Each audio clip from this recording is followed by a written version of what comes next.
Good morning, good afternoon, or good evening to everyone. Ako po muli, ang apad ng Templong Alituhan ng Luntiang Gama at ngayon ay March 28, 2026 and finally, nandito na ulit tayo sa Templong Alituhan ng Luntiang Gama at ngayon ang 58th day ng ating countdown, 100 day countdown para sa ating 48 years of existence dito sa mundo.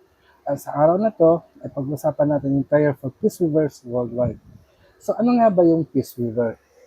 So ang mga peace weaver, sila ay mga individual na nagmula sa iba't ibang relihiyon na itinalagaan nila ang kanilang sarili para ipanalangin ang kapayapaan sa buong mundo. So paano ba maging peace weaver? So maaari kayong sumali sa aming organisasyon online dito sa Facebook o kaya mag-dedicate kayo ng inyong sarili na talagang ipapangako nyo na kayo ay gagawa o gaganap ng mga tungkulin upang mapalaganap ang kapayapaan sa mundo. So bilang isang peace weaver, hindi lang pananalangin ang ating sinasagawa. Ay, nilalaan din natin ng panahon upang makinig sa mga hinaing ng mga tao, no? Dahil kasi sa pamagitan ng kanilang hinaing, nakita natin kung ano yung mga disturbances at sa pamagitan nun, ay mabibigyan natin sila ng malalapatan sila, malalapatan natin sila ng lunas upang manumbalik ang kapayapaan sa kanilang buhay. So, ang peace weaver ay hindi nagkakaiba sa gawain natin bilang isang hilot binabaylan. Dahil bilang isang hilot binabaylan, ay pinakikinggan natin at sinusulit din natin ang buhay ng tao upang mapanumbalik ang kaginawaan sa kanilang buhay. So, ibig sabihin, ang kaginawaan at kapayapaan ay parang magkasing tulad na mahalaga sa ating buhay.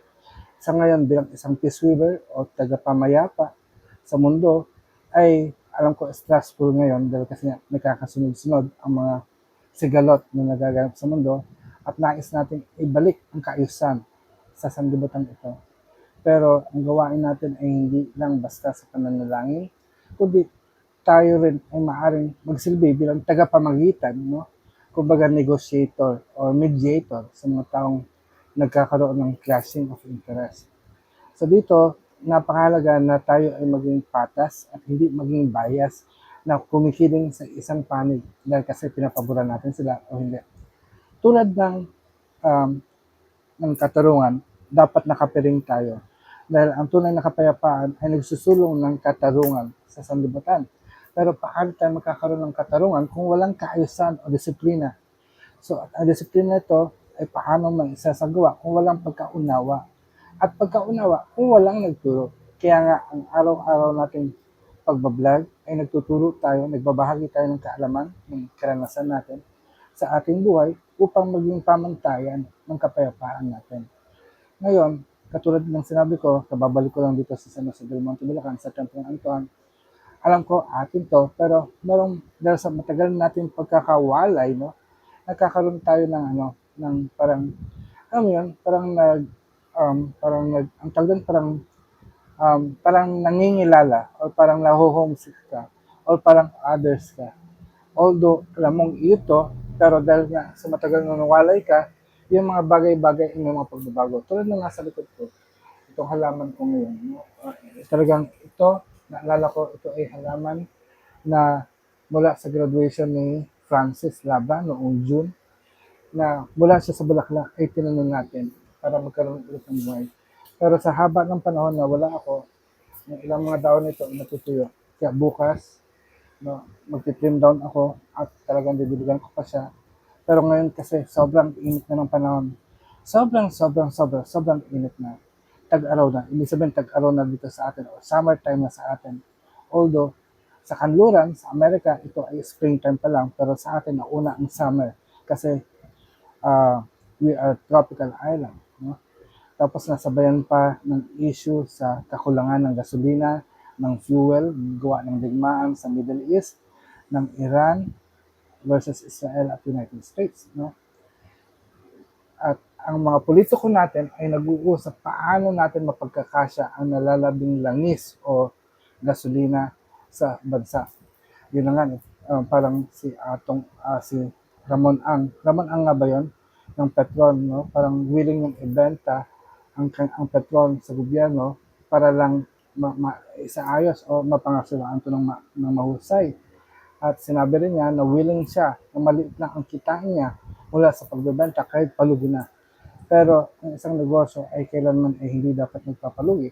Nangyayari na malulugi, kaya nga lang isang suntok sa buwan o isang hampas sa bato ang gawain na talagang ipalugi mo ang iyong negosyo.